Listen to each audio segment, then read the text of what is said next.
ஒரு அமைதியான அழகான கிராமம். இந்த கிராமத்தில் ராம் என்ற முதியவர் வாழ்ந்து வந்தார். அவர் மிகவும் நல்லவர், மிகுந்த புத்திசாலி.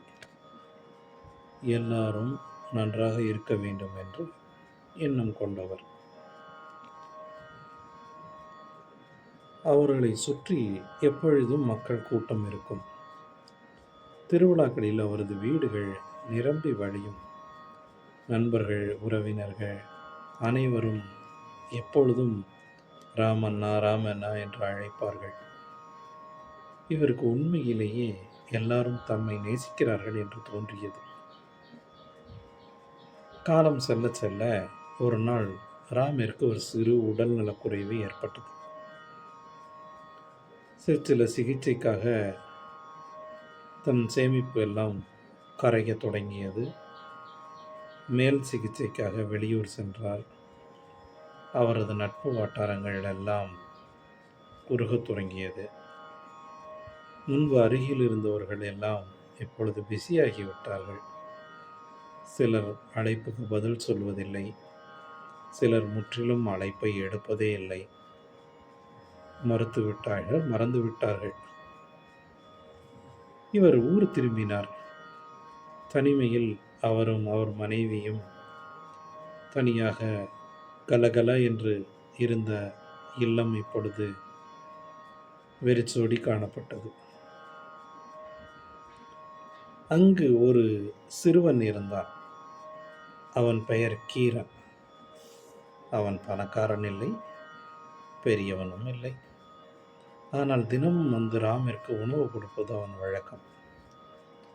இவரை பார்த்து அவன் மனமுருகி அவனுக்கு கிடைக்கும் உணவை ராமுடன் பகிர்ந்து கொண்டு இருவரும் அமர்ந்து சாப்பிடுவர். இருவரும் மனம் விட்டு பேசிக்கொள்வர். அவன் சிறுவன்தான், ஆனாலும் ராம் மீது அவனுக்கு ஒரு ஈர்ப்பு. ஒரு மாலை ராம் சிரித்து கொண்டே சொன்னார், வாழ்க்கை எனக்கு ஒரு பெரிய பாடத்தை கற்றுக் கொடுத்தது.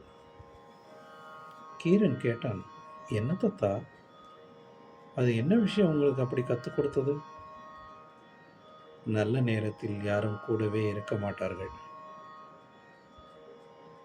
ஆனால் கஷ்ட நேரத்தில் அருகில் இருப்பவர்கள்தான் உண்மையானவர்கள். என்ன தாத்தா கூறுகிறீர்கள்? ஆம், உனக்கு தெரியாது கீரா, நான் இவ்வளவு நாள் சந்தோஷமாக இருந்தேன். அப்பொழுது நீ இல்லை.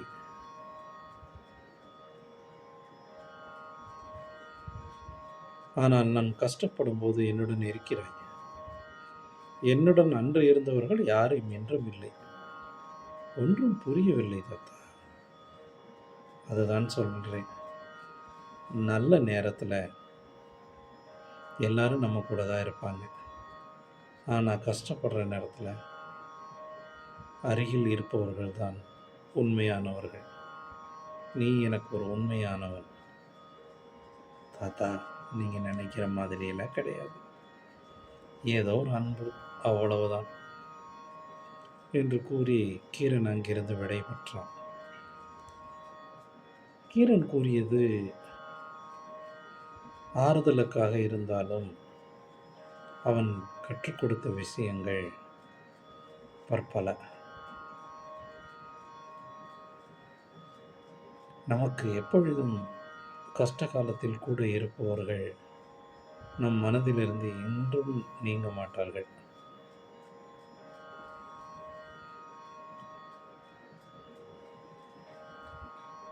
கற்றுக் கொடுக்கும் கருத்து கஷ்ட நேர பகைவர்களை உருவாக்கும், உண்மையானவர்களை வெளிக்காட்டும்.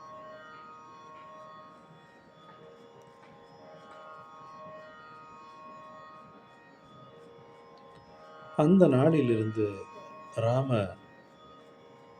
எத்தனை பேர் இருக்கிறார்கள் என்று எண்ணுவதில்லை. அவருடன் இருப்பவர்களின் மதிப்பை உணர்ந்தார்.